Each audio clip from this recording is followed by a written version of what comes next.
Hey, what's up, everybody? Gold and silver is kicking booty and taking names today. That's right. Gold and silver is up pretty substantial today. Silver is up even more than gold, but yet gold is pushing all-time highs yet again. Not quite at its all-time high. Gold is at about its 3-month high.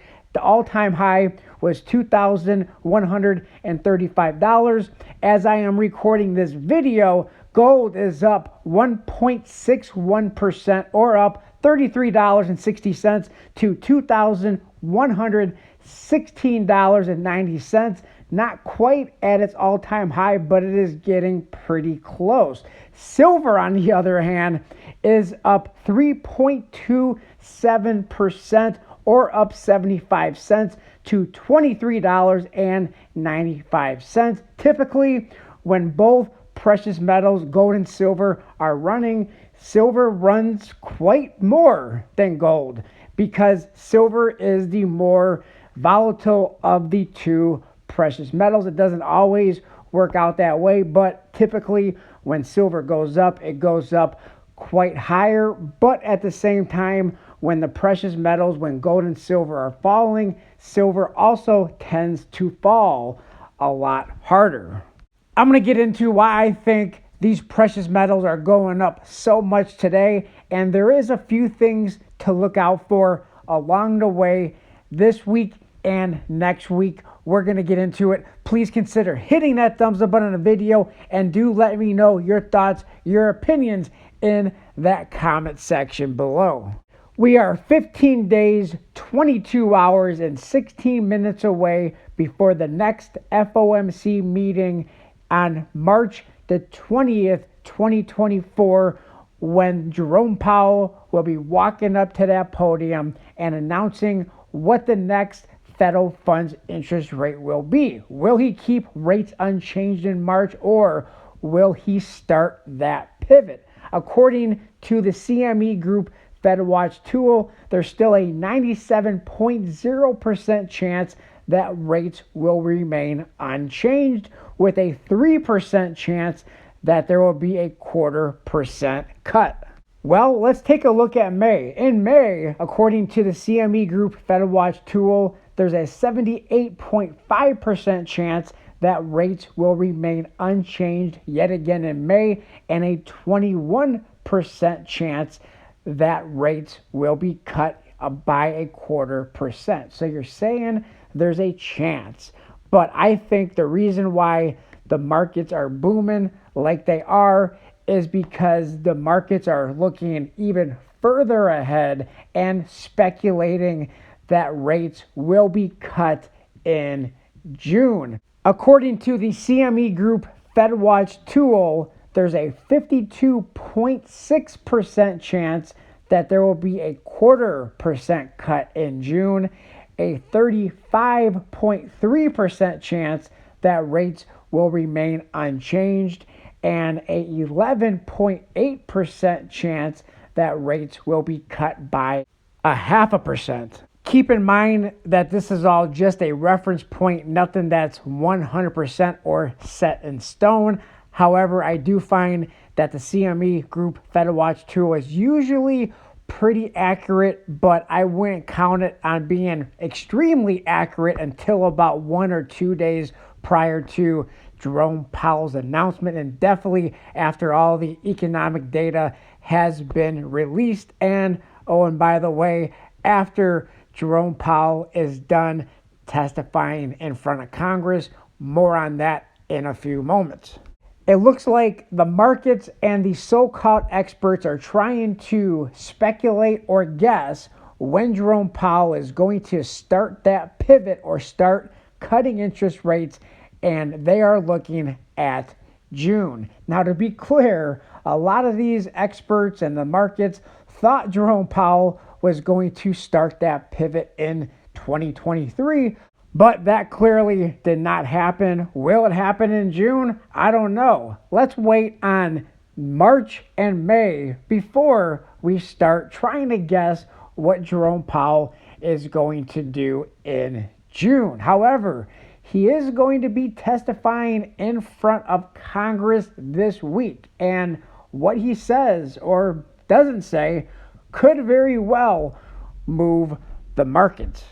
A few things to watch out for this week and next week that could very well move these markets. Number one, like I said, Jerome Powell is going to be testifying in front of Congress.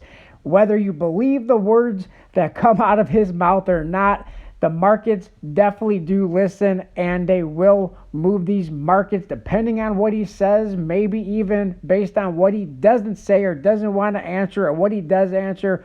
Whatever he says, the markets will be listening, and he will be testifying in front of Congress on Wednesday, March the 6th, 2024, and on Thursday, March the 7th, 2024. Then on Friday, we have the U.S. employment report comes out this Friday on March the 8th, 2024. Then next week on Tuesday, March the 12th, is the CPI report. CPI data will be coming out, the inflation data. What's going to be cooked up for that report, I don't know, but that is likely to also move the markets. That's 8 days before the FOMC meeting and Jerome Powell's announcement. So a lot of data coming out, a lot of words from Jerome Powell that could definitely move these markets one way or another. Like I said, could push the price of gold and silver higher or could pull gold and silver back down. I will be referencing an article on Kitco News by Jim Wyckoff. It says gold futures poised to finish at record high close today. Gold and silver prices are solidly higher in midday U.S. trading Monday, with gold hitting a 3-month intraday high and silver a 2-month peak. Nearby, COMEX gold futures are set to close at a record high today, with all-time intraday high in nearby gold futures was set in December of last year at $2,130.20. Is gold going to finish above $2,130.20 today? We'll be checking on that shortly before I end this video. Technical buying is featured today as the near-term charts have quickly turned bullish for both metals. There are also growing notions the Federal Reserve could begin to lower U.S. interest rates in June. There we have it. There's that speculation and looking 3 months out that the Federal Reserve is going to lower or start cutting interest rates in June. April gold was last up $28.80 at $2,124.50. May silver was last up 0.606 at $23.97. U.S. stock index futures are slightly lower midday after setting record highs last week. The key outside markets today is seeing the U.S. dollar index just a bit weaker. Well, let's go see. What is the U.S. dollar index doing? That DXY is currently, as I'm recording this video, at 103.84 or down 0.02 or down 0.02%.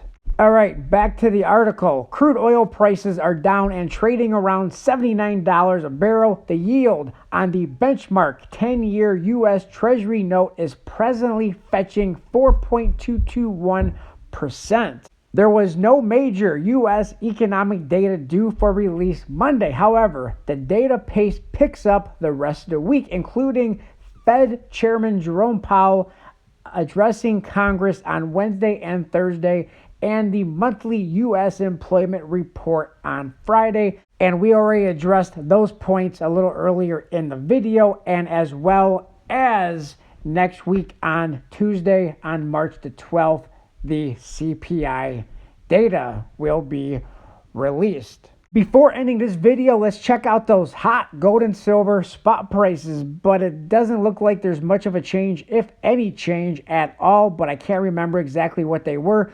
Gold is currently up 1.57%, or up $32.70 to $2,116. Silver is currently up 3.23%, or up 75 cents to $23.94. I do appreciate everybody for taking time out of your day to watch this video. Definitely let me know your thoughts, your opinions about everything that I spoke about, that we're discussing on this video today.